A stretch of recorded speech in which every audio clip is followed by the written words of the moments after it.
ఎక్కడైనా ప్రభుత్వ పాఠశాలల ప్రహారీ గోడ ముందు విద్యా సంబంధమైనటువంటి సూక్తులను, విద్యా సంబంధమైనటువంటి చిత్రాలను చూస్తూ ఉంటాం.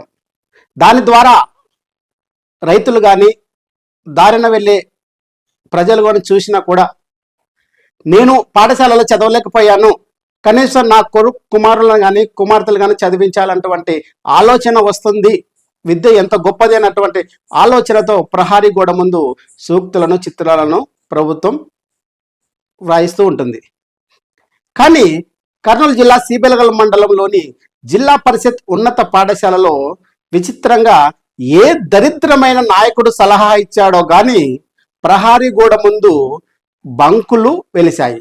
ఈ బంకుల ద్వారా విద్యార్థులు విరామ సమయంలో అక్కడ అమ్మేటువంటి సిగరెట్లు కానీ, బీడీలను కానీ చూసి ఆ విద్యార్థులు కూడా చెడిపోతారేమో అనేటువంటి కనీస జ్ఞానం లేకుండా బంకులు వెలిశాయి.